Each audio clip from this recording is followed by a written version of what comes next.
I have been reading dead men's letters for 20 years. I have sat in archive basements with files that smelled like mildew and old tobacco. I have read confessions written in shaky handwriting on prison stationery. And I will tell you the one truth that comes out of every box of papers, every police file, every coroner's report I have ever opened. Most people who die do not want to die. But some people, the strange ones, the ones who interest me, they wanted something else entirely. They wanted to die without dying. They wanted to walk away from their own names. They wanted to attend their own funerals. My name is Blackwell, and tonight I am going to introduce you to 6 of them.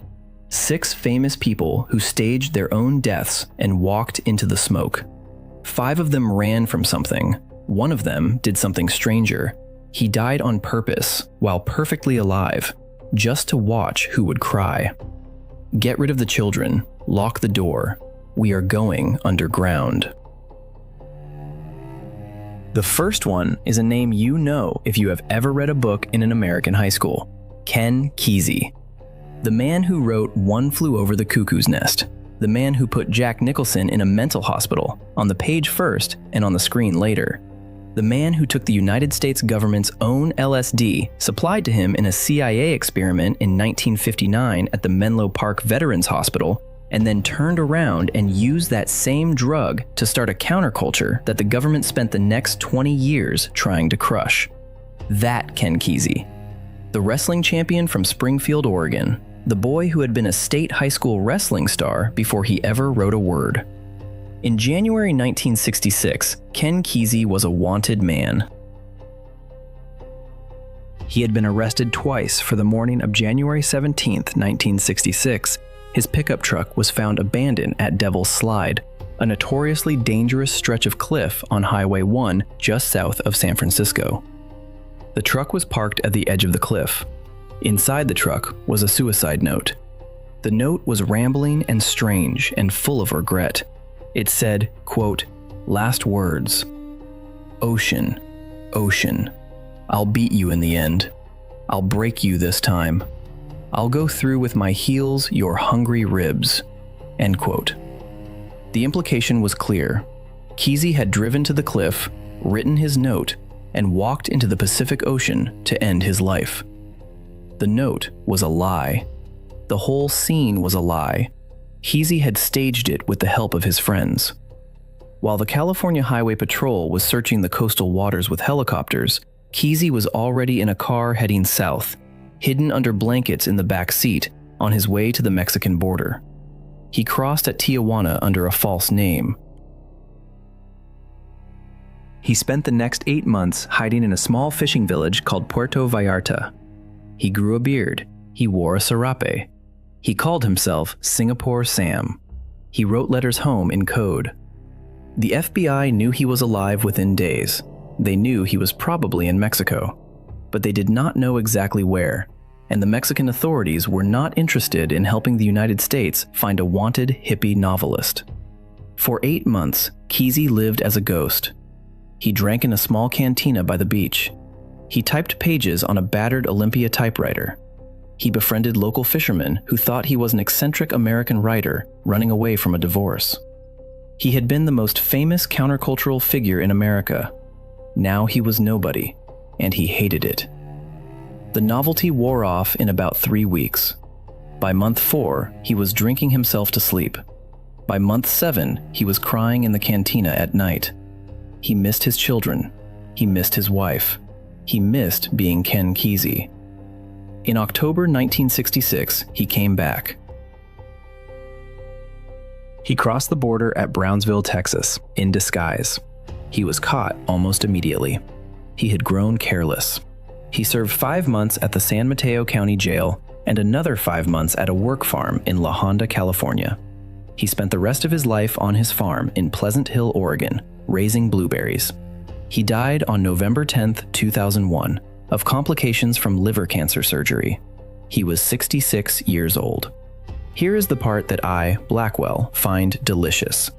Ken Kesey, the man who wrote a novel about the impossibility of escaping a controlling institution, tried to escape his own life and could not do it for more than 8 months. The man who told America to break free of the system could not break free of his own family. He did not run for the rest of his life. He ran for one summer, got drunk, got sad, and came home. The Pacific Ocean did not beat him. Loneliness did.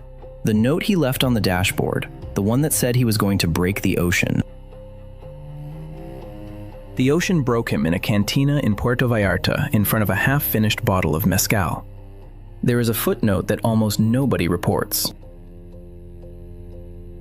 The truck Kesey staged at Devil's Slide. He did not own it. He had borrowed it from a friend named George Walker. Walker had to file an insurance claim for a vehicle that the police considered a suicide scene. The insurance company refused to pay because there was no body. Walker was out the cost of the truck for the rest of his life. He did not speak to Kesey for 10 years. When they finally reconciled in 1976, Kesey gave him a check for the truck. The check was $1,200. Walker said it was the most expensive prank in American literary history. Walker died in 2019. The check was framed on the wall of his living room. The bank had never cashed it. Kesey had written the wrong account number on it on purpose. He owed money to the IRS at the time and did not want them to seize the funds. Walker found this out years later. He kept the framed check anyway. It hangs in his daughter's house in Eugene, Oregon to this day. That is Ken Kesey. The first stage death of our gallery. A literary giant who tried to walk into the Pacific and ended up walking into a Mexican cantina with a typewriter and crying alone. But Kesey, for all his theatrics, was a coward compared to our second man, because Kesey only ran. Our second man killed somebody first. His name was Richard John Bingham, the 7th Earl of Lucan. Born December 18, 1934, into one of the oldest aristocratic families in Britain. His father had been the 6th Earl of Lucan and a Labour Party minister. His great-grandfather had been the 3rd Earl of Lucan, the man who actually gave the order that sent the Light Brigade into the Valley of Death at Balaclava in 1854. Murder ran in the bloodline. Lucan went to Eton. He served in the Coldstream Guards. He married a beautiful woman named Veronica Duncan in 1963. They had 3 children. He was tall, handsome, and obsessed with gambling. He was a regular at the Claremont Club in Mayfair, the most exclusive private gambling den in London, where men like the financier Jimmy Goldsmith and the gambler Aspinall lost fortunes every night without flinching. Lucan was nicknamed Lucky because he was not. He lost steadily and constantly. By 1973, he had separated from his wife and was suing her for custody of their 3 children. He lost that battle too. Veronica got the children. He was ordered to pay child support and the upkeep of the family home at 46 Lower Belgrave Street in Belgravia, central London. He could not afford it. By the autumn of 1974, he owed approximately £14,000 to various gambling creditors. In modern money, accounting for inflation, that is roughly £140,000. He was finished. So he made a plan. The plan was simple, brutal, and almost worked. He would kill his wife, take the children back, claim that Veronica had committed suicide, and inherit her share of the family estate. The murder weapon would be a length of lead pipe wrapped in surgical tape. The location would be the basement kitchen of 46 Lower Belgrave Street. The night would be Thursday, November 7th, 1974, when the children's nanny, Sandra Rivet, normally had her evening off. Sandra Rivet was 29 years old. She had a young son. She had only worked for the Lucan family for 10 weeks. She was originally meant to take that Thursday off, but she had swapped her day off for a Wednesday earlier in the week. So on the night of November 7th, 1974, while Lord Lucan was waiting in the dark basement with his lead pipe, the woman who walked down the stairs to make tea was not Veronica Lucan. It was Sandra Rivet. Lucan attacked her in the dark. He was a tall man, nearly 6'2". Sandra Rivet was 5'2". He hit her at least 4 times in the head with the pipe. She died on the basement floor next to the spilled tea. He stuffed her body into a canvas mail sack to dispose of it later. Then he heard footsteps on the stairs. The real Veronica Lucan had heard the noise and was coming down to check. He attacked her too. He hit her several times with the pipe. She fought back. She bit his hand. She pleaded with him. He stopped. According to her later testimony, given under oath at the inquest, he then admitted what he had done. He sat with her on the stairs and told her that the woman in the sack was Sandra Rivet, that he had killed her by mistake. He told her he was going to make it look like a burglary. He went upstairs to get a glass of water. Veronica Lucan ran out of the front door. She ran 200 yards down the street to the Plumber's Head pub on Lower Belgrave Street, screaming, covered in blood, with parts of her own scalp hanging from her hair. The pub patrons later told police that she walked into the bar at approximately 9:45 p.m., screamed, "He's killed the nanny! He's killed the nanny!" and then collapsed. Lord Lucan, meanwhile, was already gone. Here is what we know about the next 24 hours of Lucan's life, and then we know absolutely nothing for the next 42 years. He drove a borrowed Ford Corsair to the south coast of England, to the town of New Haven. He stopped at the home of his friends Ian and Susan Maxwell Scott in Uckfield, Sussex, around 11:30 p.m. He told Susan Maxwell Scott a story about how he had been walking past the house at Lower Belgrave Street, seen a man attacking his wife through the basement window, and ran in to help. He said the real attacker had escaped. He said his wife had become hysterical and accused him. He said he was being framed. He drank a glass of whiskey. He wrote 2 letters, one to his brother-in-law, Bill Shand Kidd, asking him to look after the children. He left around 1:15 a.m. on November 8th. The Ford Corsair was found 3 days later in New Haven, near the ferry terminal that runs to Dieppe, France. The driver's seat was soaked in blood. There was a length of lead pipe wrapped in surgical tape in the trunk, identical to the murder weapon found at the scene. Lord Lucan was never seen again. Or maybe he was. There have been more than 70 officially recorded sightings of Lord Lucan since 1974. He has been spotted in Mozambique. He has been spotted in Goa, India. He has been spotted in New Zealand on a sheep farm. He has been spotted in Botswana driving a Land Rover. He has been spotted as a homeless man in San Francisco, as a hippie in Goa eating curry, as a manager of a hotel in Africa, as a Buddhist priest in Nepal. Every sighting has been investigated. Every sighting has been wrong. The most credible theory comes from John Aspinall, the gambling den owner, who claimed before his death in 2000 that Lord Lucan's friends had helped him commit suicide within 48 hours of the murder. Aspinall said that Lucan had shot himself on board a private boat in the English Channel, and his body had been fed to the tigers at Aspinall's private zoo in Kent. Aspinall ran a zoo. He had tigers. He had a private boat. Whether this is true or aristocratic fantasy, nobody knows.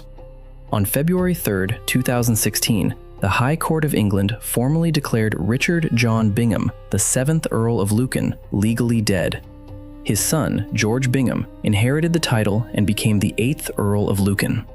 He inherited a title over a corpse that has never been produced, in a case that has never been solved, for a murder where the killer was never caught. George Bingham, now in his 60s, has spent his entire adult life being asked the same question by every journalist he meets. Where is your father? He answers it the same way every time. I do not know. I never knew him. I was 7 years old when he disappeared. Sandra Rivet, the woman who actually died on the kitchen floor that night, has a son named Neil. Neil was 3 years old when his mother was murdered. He grew up in foster care because his father could not cope. He has spent his life trying to get the British government to formally name Lord Lucan as his mother's murderer. The inquest in 1975 named Lucan as the killer, the only time in British legal history that an inquest has named a specific living person as a murderer.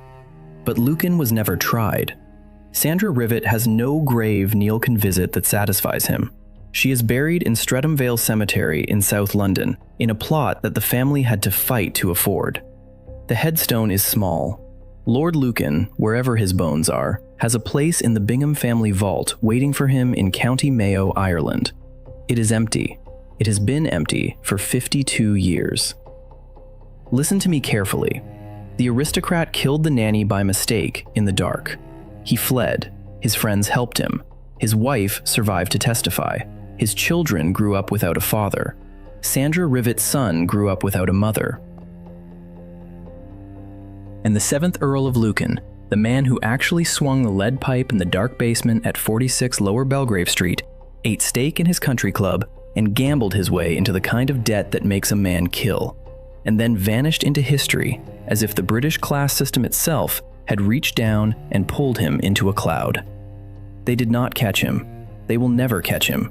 He is dead. He has been dead for decades. But the British state has had to declare it on paper because his actual body was never recovered. That is the second one, Lord Lucan, the one who killed the wrong woman in the dark and then walked through a wall and out of history. The third name on my list is one that nobody outside Britain remembers anymore, but in November 1974, the same month that Lord Lucan vanished, this man pulled off the most ridiculous fake death in 20th century political history. His name was John Stonehouse. He was a member of Parliament for the Labour Party. He had been the Postmaster General of the United Kingdom under Prime Minister Harold Wilson, and he was, simultaneously, all of the following things: a sitting member of the British Parliament, the chairman of 20 separate companies, a paid agent of the Czechoslovak STB intelligence service operating under the codename Twister, and one of the most spectacular financial frauds in British history. Stonehouse was born July 28, 1925, in Southampton. He served in the Royal Air Force during the war. He was elected to Parliament in 1957. He was charming, handsome, energetic, and absolutely incapable of telling the truth about anything. By 1974, his bank, the British Bangladesh Trust, was failing. The companies he had founded were technically insolvent. He had been borrowing money from one to pay another, a classic Ponzi structure, for at least 3 years. Auditors were closing in. The Department of Trade and Industry was opening an investigation. He owed creditors approximately £800,000, which in modern money is about £10 million. He was 49 years old. He had a wife, Barbara, and 2 grown children. He also had a mistress, his secretary, Sheila Buckley, who was 28 years old. So he made a plan. The plan was insane. He would fake his own death by drowning, then start a new life in Australia under a stolen identity, then have his mistress join him there. He spent 6 months preparing. He visited the homes of 2 of his constituents who had recently died, Donald Muldoon and Joseph Markham, both men around his age. He charmed their grieving widows. He used the personal details of these dead men to obtain duplicate birth certificates. With the birth certificates, he obtained passports under both names. He opened bank accounts in Switzerland and Australia under both names. He had 2 completely different fake identities ready to go. On November 20th, 1974, John Stonehouse flew to Miami, Florida on parliamentary business. He checked into the Fontainebleau Hotel on Miami Beach. On November 21st, he left a pile of his clothes on the beach, walked into the Atlantic Ocean, and swam back out the other end of the beach. The clothes were found that afternoon. The Miami Beach police searched the water. Nothing. The Coast Guard searched the water for 3 days. Nothing. The presumption was that he had drowned, possibly attacked by sharks. The British Embassy was notified. His wife in London was notified. His parliamentary colleagues mourned him on the floor of the House of Commons. Meanwhile, John Stonehouse, freshly emerged from the surf, dressed in clothes he had stashed earlier, was checking into a different Miami hotel under the name Joseph Markham. He flew to Hawaii. From Hawaii, he flew to Melbourne, Australia. He rented an apartment. He opened a bank account under his fake identity. He waited for his mistress to join him. He was caught on Christmas Eve, 1974. Caught by the most ridiculous accident imaginable. The Australian police, completely unaware of the missing British MP, had been investigating reports of a different missing British man, a fugitive financier named Lord Lucan, who had vanished 6 weeks earlier. They had been told to watch for any tall, well-spoken Englishmen opening bank accounts under false names in Australia. A bank teller in Melbourne reported a customer who fit the description. Australian police followed John Stonehouse for 3 days, convinced they had found Lord Lucan. They arrested him on December 24, 1974. When they asked him to identify himself, he refused. They fingerprinted him. Within 48 hours, Scotland Yard had confirmed that the man arrested in Australia was not Lord Lucan. It was the Right Honourable John Stonehouse, MP, who was supposed to have drowned in Miami 5 weeks earlier. He fought extradition for 6 months. He gave press conferences from his Australian jail cell, explaining that he had suffered a mental breakdown and had developed a second personality named Joseph Markham. He claimed he could not be held accountable for the actions of his alternate self. The Australian courts did not buy it. He was extradited to Britain in July 1975. His trial was a circus. He represented himself. He made closing arguments that lasted 6 days. He claimed he was a victim of the British establishment. He claimed his wife had driven him to it. He claimed his mistress had nothing to do with anything. He was convicted on August 6, 1976, on 18 separate counts of fraud, theft, forgery, and deception. He was sentenced to 7 years in prison. His wife divorced him during his sentence. His mistress, Sheila Buckley, waited for him. He served 3 years. He was released in 1979. He married Sheila Buckley. They had a son together named James in 1983. Here's the part that breaks my brain. After his release from prison, Stonehouse rebranded himself as a novelist and a television personality. He wrote 3 thriller novels, all about a member of parliament who fakes his own death. None of them sold. He gave lectures on the lecture circuit. He appeared on chat shows. He was a national punchline. The BBC made a sitcom in 1976, while he was still in prison, called The Fall and Rise of Reginald Perrin, about a middle-aged businessman who fakes his own death by leaving his clothes on a beach. The show ran for 3 series. It was directly inspired by Stonehouse. He never received a penny in royalties.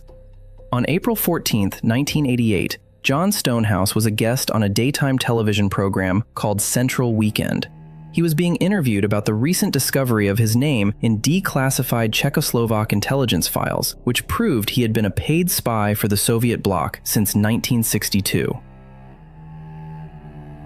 He had been giving British government secrets to Prague for 12 years before his fake death. He denied the allegations on air. Halfway through the interview, in front of a live studio audience, he clutched his chest, gasped, and fell out of his chair. He had a massive heart attack.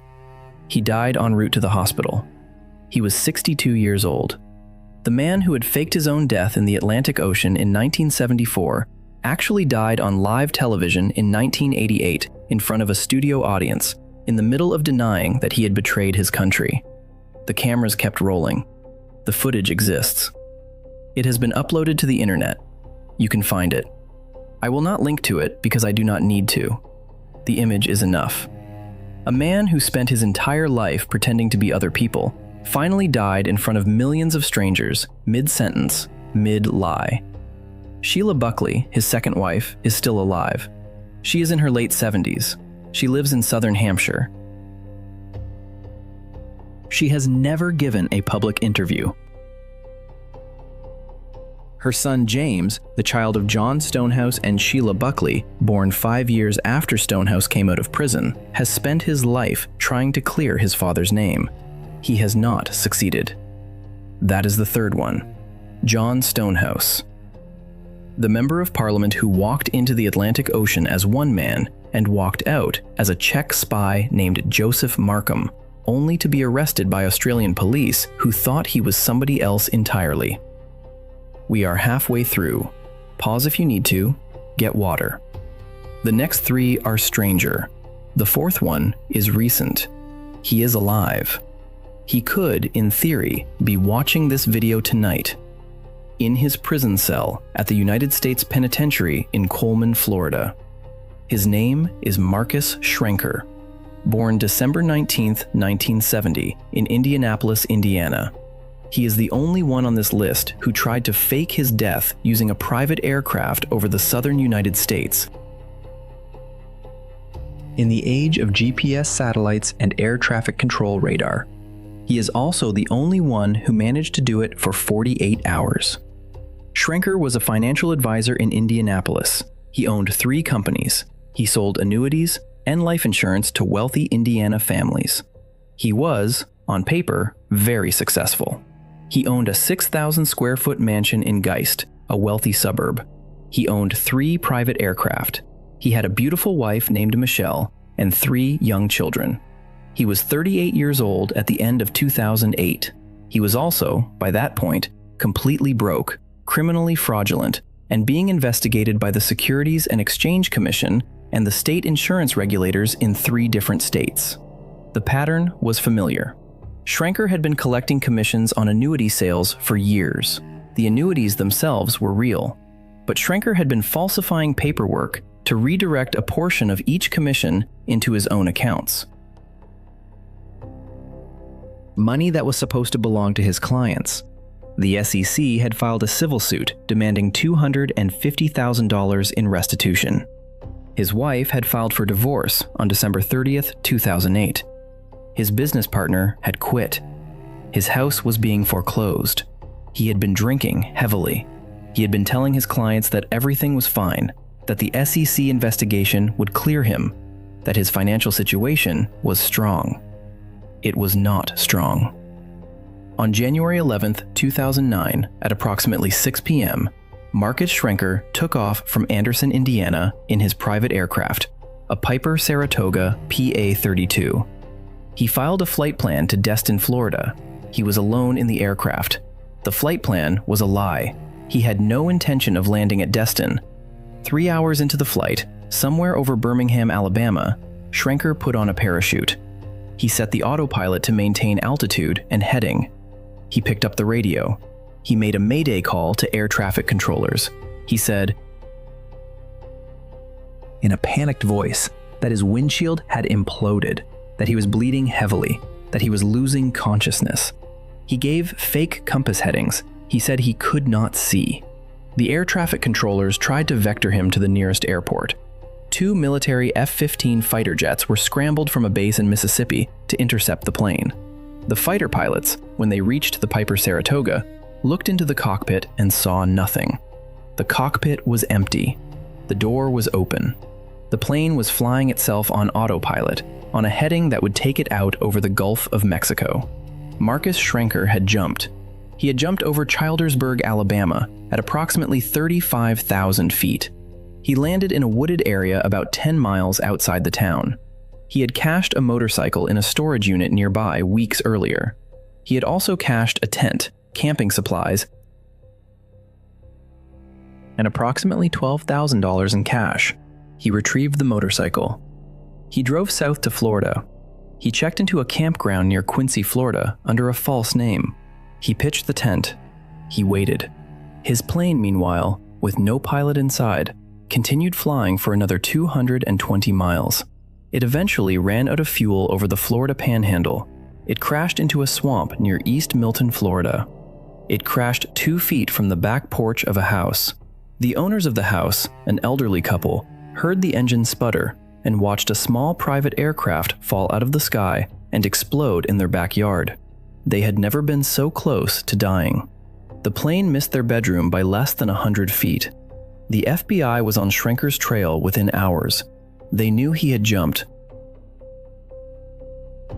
The empty cockpit, the missing parachute, the fact that the plane had been on autopilot, and the strange behavior of the pilot's mayday calls all pointed to a staged crash. They tracked his cell phone. They tracked the storage unit where he had kept the motorcycle. They tracked his use of a credit card at a gas station in Tallahassee. On January 13, 2009, 2 days after he had jumped out of the airplane, FBI agents found Marcus Schrenker in his tent at the campground in Quincy, Florida. He had slit both his wrists. He was unconscious from blood loss, but still alive. They flew him to a hospital in Tallahassee. He survived. He was charged with willfully damaging an aircraft, making a false distress call, and committing federal fraud. He pleaded guilty in August 2009. He was sentenced to 51 months in federal prison for the aircraft offenses.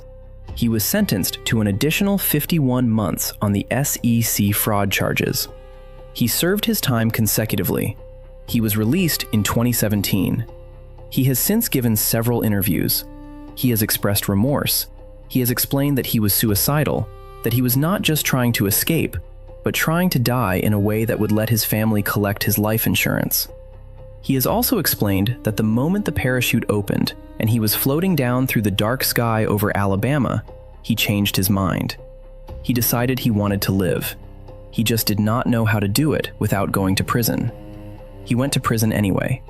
He lost his wife, his children, his license, his money, his house, his planes. His ex-wife Michelle remarried. His children are now adults. 2 of them refuse to speak to him. The third occasionally writes him letters. He lives in a small apartment in Carmel, Indiana. He works at a hardware store. He is broke. He is 55 years old. He is, in his own words, the man who survived a plane crash he was not in. That is the 4th. Marcus Schrenker, the financial advisor who jumped out of his own airplane at 35,000 feet and almost killed an elderly couple in Florida. The 5th one is the simplest. There is no political intrigue, no aristocratic murder, no Soviet spy ring. Just a small-time criminal who decided to disappear and managed to do it for 20 years. His name is Benny Wint.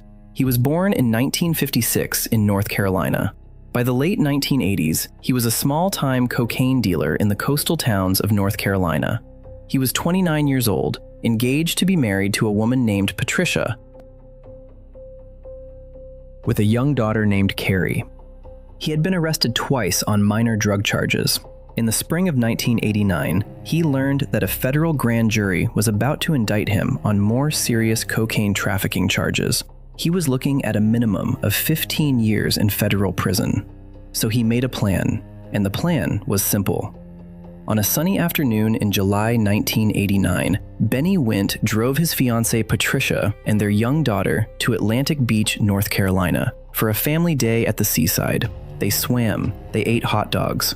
Around 4 p.m., Benny told Patricia he was going to swim out beyond the breakwater for one more dip before they left. He kissed her. He kissed his daughter. He waded into the water. He kept swimming. He swam parallel to the beach for almost a mile. He came out of the water in a different town, near a parking lot where he had earlier hidden a duffel bag containing dry clothes, false ID,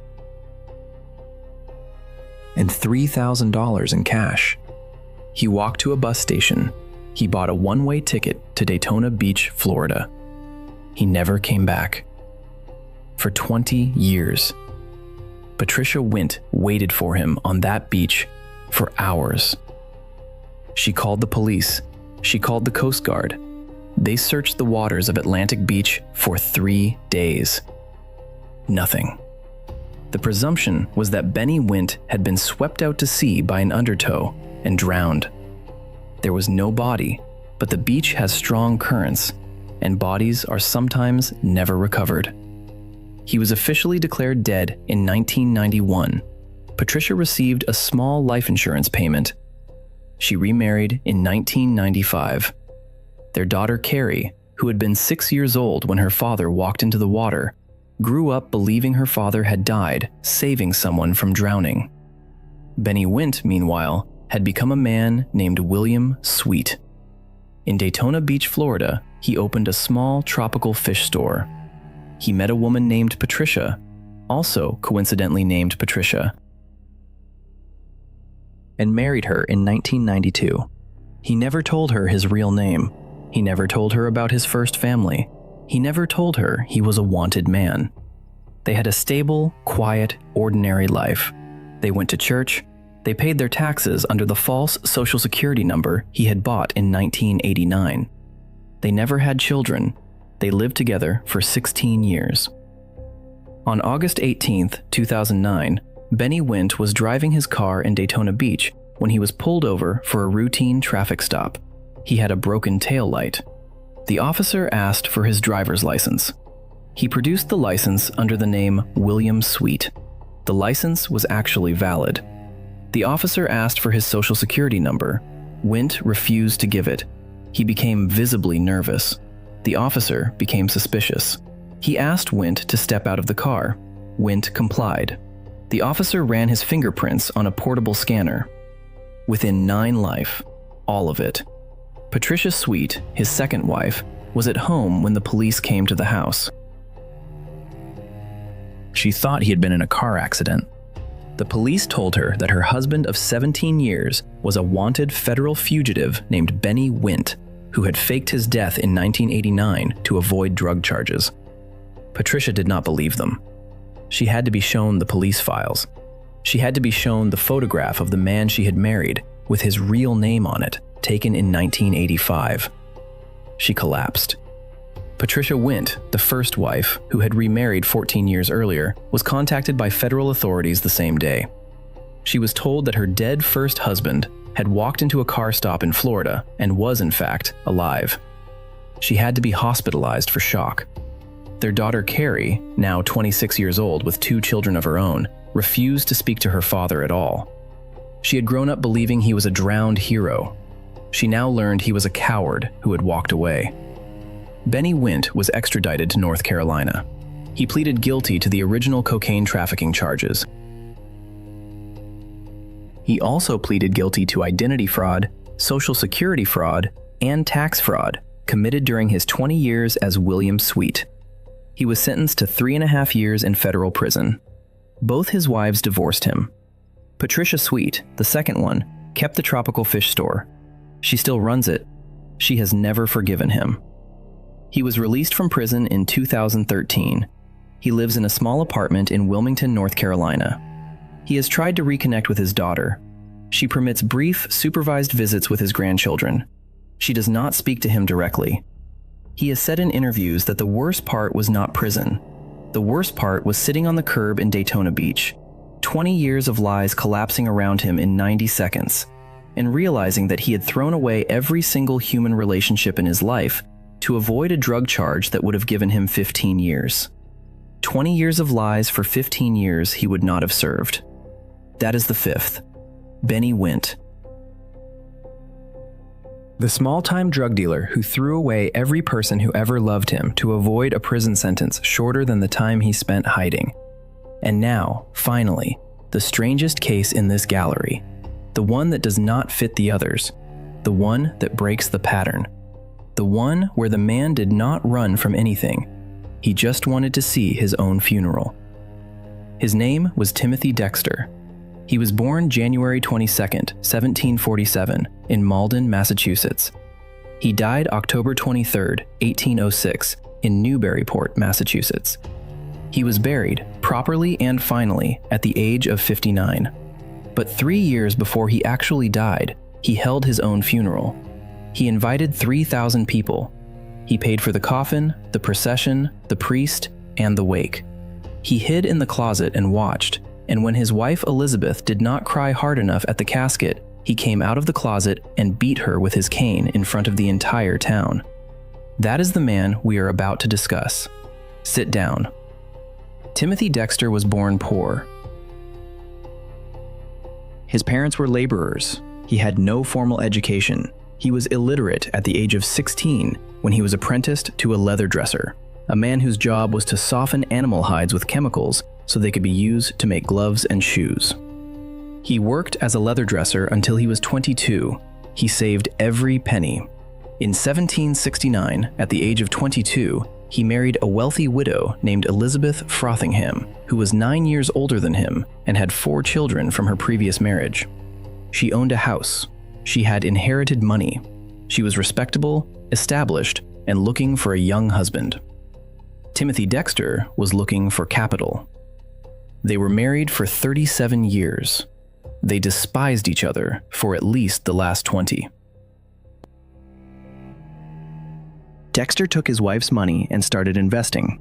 His investments were, on the surface, completely insane. They were so insane that the merchant elite of Newburyport openly laughed at him. They told him jokes about himself to his face, expecting him to be too stupid to understand.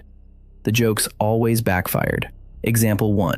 In 1791, the new United States government was being established under the leadership of Treasury Secretary Alexander Hamilton.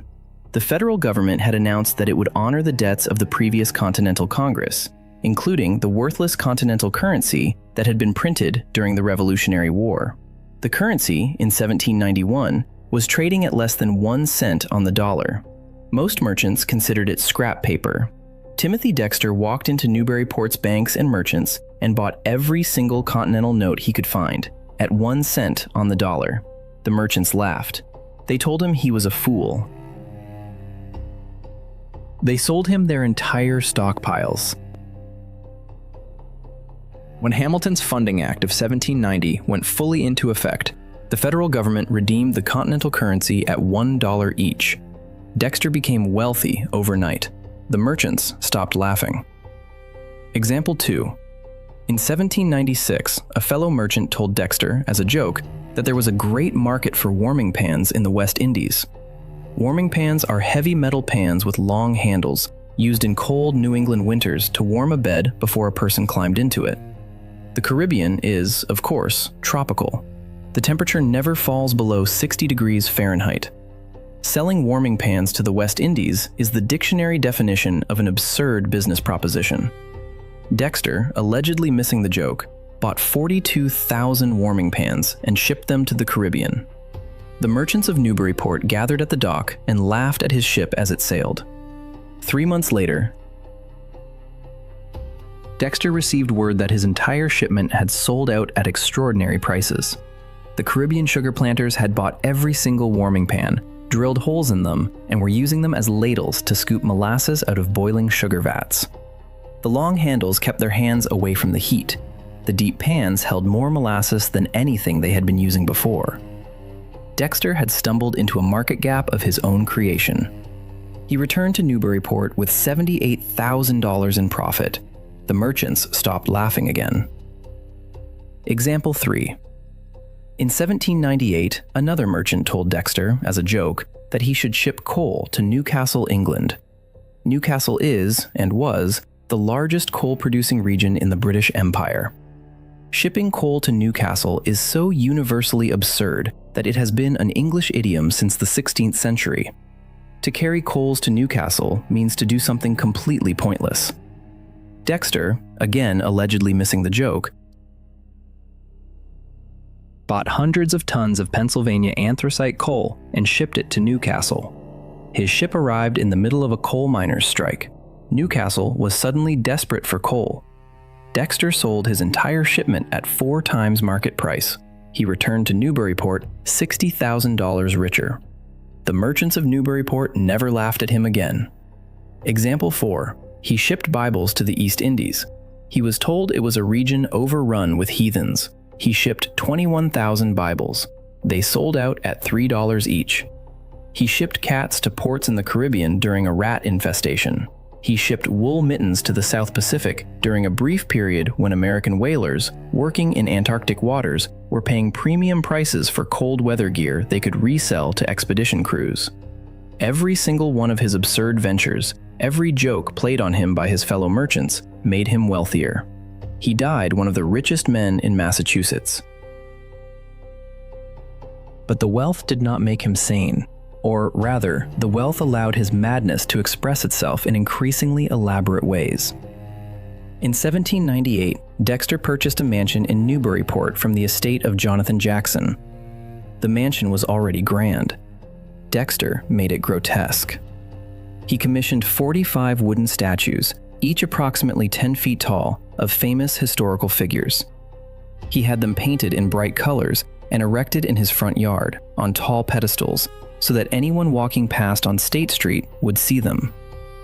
The statues included George Washington, John Adams, Thomas Jefferson, Napoleon Bonaparte, the King of England, Adam and Eve, an Indian chief, a goddess of liberty, Lord Nelson, and, in the most prominent position, 2 large statues of Timothy Dexter himself. One Dexter statue held a sign that read, quote, "I am the first in the East, the first in the West, and the greatest philosopher in the Western world," end quote. The man had commissioned a 10-foot wooden statue of himself to declare himself the world's greatest philosopher.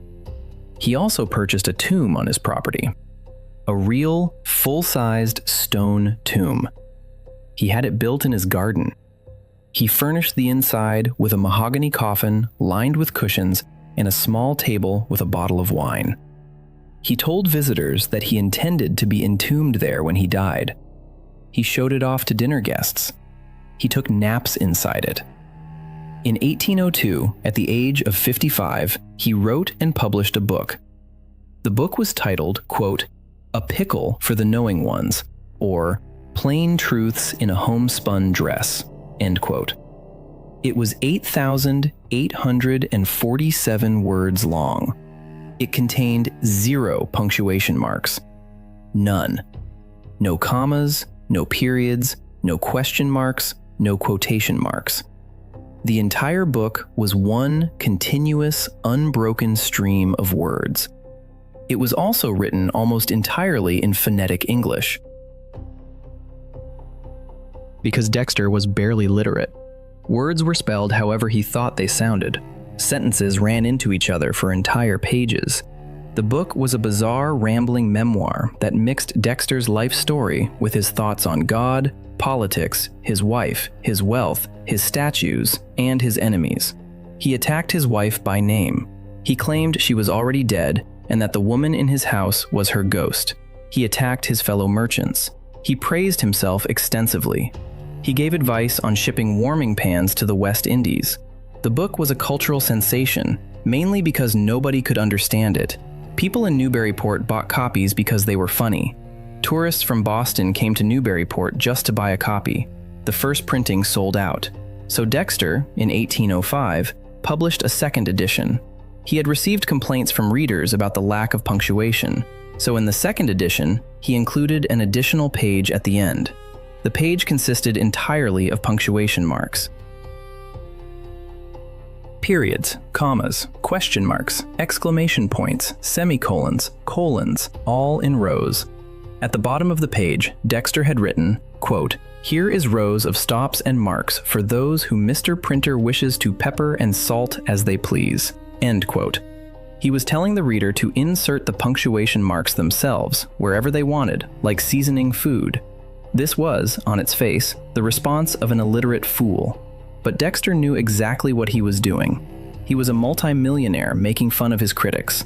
The second edition outsold the first. Both editions are still in print today, 224 years later.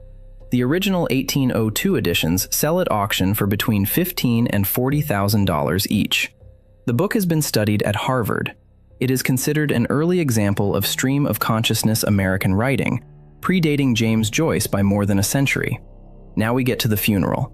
The reason this man is on this list. In the spring of 1803, at the age of 56, Timothy Dexter announced to his family and the town of Newburyport that he was going to hold a rehearsal for his own funeral. He paid for everything. He paid for the priest. He paid for the coffin, an ornate mahogany model from his garden tomb. He paid for the procession.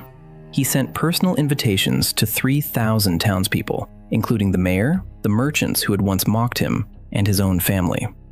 The invitation stated that Mr. Timothy Dexter would be holding his funeral on a specific Sunday afternoon, and refreshments would be served afterward at the Dexter mansion. 3,000 people came. The town of Newburyport at that time had a population of approximately 5,000. More than half the town turned up to watch a living man's funeral. The procession went through the center of town. The coffin was carried on the shoulders of pallbearers. A priest walked in front, reading prayers. Behind the coffin walked Dexter's wife, Elizabeth, his 2 adult children, Samuel and Nancy, and various servants, all of them dressed in mourning black. Behind them came the 3,000 townspeople. The procession ended at the Dexter Mansion garden, at the actual stone tomb Dexter had built earlier. The coffin was placed on a stand. The priest delivered a full funeral sermon. He praised the deceased Mr. Dexter as a great philosopher, a generous benefactor, a beloved husband, a doting father. The coffin was empty, or rather, it was not empty. Hidden inside a closet on the second floor of the Dexter mansion, watching the entire proceedings through a small window, was Timothy Dexter himself, alive, wearing his best suit, drinking a glass of dark Caribbean rum. The instructions to the family had been precise. After the priest finished his sermon, the family was to retire to the mansion for the wake. The townspeople were invited to follow. Refreshments would be served.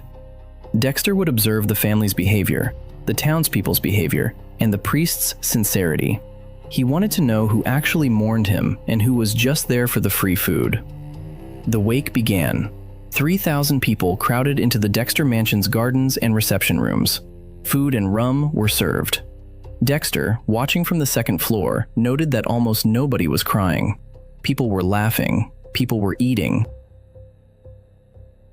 People were gossiping about the dead man's eccentricities and the strangeness of his statues. His wife Elizabeth was sitting at a table eating cake, dry-eyed, accepting condolences with what looked like polite professional sadness. His adult children were drinking rum with merchants in the parlor. This enraged him. He came down the stairs. He walked into the kitchen where his wife Elizabeth was eating cake. The townspeople fell silent. They looked at the man they had just buried. They looked at the man whose corpse was in the coffin in the garden. The corpse was still there. The man was here. The implications were taking time to arrive. Dexter walked up to his wife. He raised his cane, a heavy walking stick with a brass handle. He struck her on the shoulders. He struck her several times. He was screaming at her. Witnesses later testified that he was shouting, quote, "You wretch, you have not cried for me. You are not weeping. You do not love me. You never loved me," end quote. He continued to beat her with the cane in front of the assembled 3,000 townspeople until other guests pulled him off her. Elizabeth Dexter, his wife, was bruised but otherwise unharmed. She did not press charges. She did not divorce him. She had, at this point, been married to him for 34 years. She had been at the receiving end of his madness for 34 years. She had no concept that a different life was possible. She continued living with him. The funeral, the procession, the wake, the assault on his wife, all of this is documented. It was reported in the Newburyport Herald in 1803. It was witnessed by the mayor and the priest. It is recorded in the official records of the Newburyport Historical Society. The exact date is uncertain because Dexter's records are full of contradictions, but it happened. 3,000 people attended a funeral for a man who was watching from a second-floor closet, who then beat his wife with a cane in front of all 3,000 of them. Timothy Dexter actually died, for real, on October 23, 1806, 3 years after his rehearsal funeral. He died of natural causes, possibly cancer, possibly heart failure, in his bedroom in the Newburyport mansion. He was 59 years old. He was buried, by his own request, not in the elaborate stone tomb in his garden. He had requested an unmarked grave in the Old Hill Burying Ground, a public cemetery, with no inscription on the headstone. His family complied. He was buried with no marker. The grave was lost within 50 years. In 1879, the Newburyport Historical Society relocated his remains to a marked grave in another cemetery. The new headstone reads, quote, "Timothy Dexter, Lord," end quote. He had given himself the title of Lord in his book. The town honored it on his grave.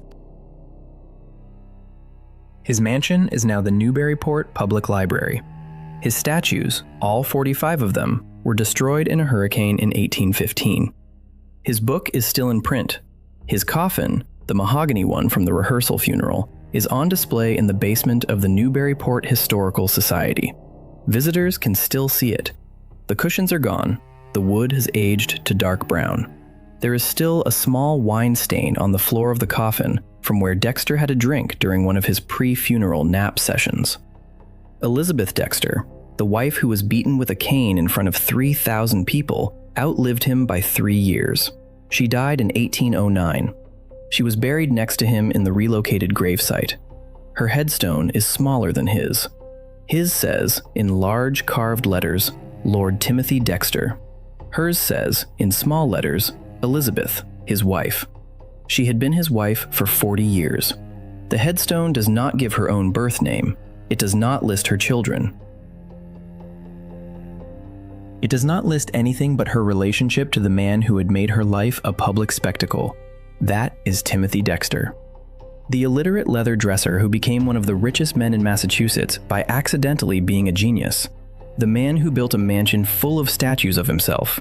The man who wrote a book without punctuation and then sold a separate page of punctuation marks for the reader to add themselves. The man who held his own funeral, watched it from a closet, and beat his wife with a cane because she did not cry hard enough at his fake corpse. He is the only person on this list who did not run from anything. He did not have a crime to escape. He did not have debts. He did not have a wife who was hunting him. He had, in fact, the perfect life by the standards of his era. He was wealthy, healthy, married, with 2 adult children. He was a respected, if eccentric, member of his community. He had everything that the other 5 men on this list were trying to get back, the things they had thrown away. And he held his own funeral anyway, just to see who would cry. Nobody cried. That is the answer. He found out the truth that the other 5 never had to face. When you remove yourself from your own life, the people you love do not collapse. They do not weep. They do not waste away. They eat cake. They drink rum. They gossip about your eccentricities. They are sad for an afternoon, and then they continue with their own lives. Because their own lives were always more important to them than your absence. Ken Kesey learned this in a Mexican cantina, drinking himself to sleep while his children grew up without him. Lord Lucan, if he survived past November 1974, learned it on whatever boat or beach or hillside he died on, alone. John Stonehouse learned it on television in 1988, mid-sentence, in the middle of denying his own betrayal. Marcus Schrenker learned it in a tent in Florida with his wrists open. Benny Wint learned it sitting on a curb in Daytona Beach when his fingerprints came back in 90 seconds. And Timothy Dexter learned it from a closet in his own mansion in 1803, watching 3,000 people eat his food and drink his rum and not weep for him. He came down the stairs and beat his wife with a cane because the truth was unbearable. The truth was that he was already replaceable. He was already gone. The funeral was just paperwork. 5 of them ran. 1 of them stayed and watched. All 6 of them learned the same thing. You cannot escape yourself by faking your death. You can only escape by actually dying. And by then, it is too late to find out who would have cried. The graveyard of staged deaths is the only one that keeps growing. In an age of fingerprints, satellite tracking, facial recognition, and DNA databases, none of these escapes would last a single afternoon. Marcus Schrenker, the most recent of them, lasted 48 hours before the FBI found him in a tent. Benny Wint, who managed 20 years, was undone by a broken taillight and a fingerprint scanner. The era of the staged death died with the 20th century. If you are watching this video and you are thinking about disappearing, I want you to understand something. There is no closet to hide in. There is no Mexican cantina that will hold you. There is no false identity that will hold up to a routine traffic stop. The age of vanishing is over, but the desire to vanish is still here. It is still in every one of us. It is the oldest human desire there is, to stop being who we are, to start being someone else, to watch our own funeral. 6 men, 6 staged deaths. 2 of them got away with it for a while. 5 of them got caught. 1 of them watched his own funeral and then beat his wife with a cane. None of them found peace. This was Blackwell. The archives are closed. The lights are going out. In the next video, I will tell you about an entire family that disappeared in 1958. A family of 6, a father, a mother, 4 children. They were last seen on a Wednesday afternoon at a gas station in Tennessee. Their car was found 3 days later in a riverbed in Kentucky, 300 miles away, with the keys still in the ignition and the children's school books on the back seat. The bodies were never recovered. The case is still open. The truth, when I tell it to you, will make you afraid to drive at night.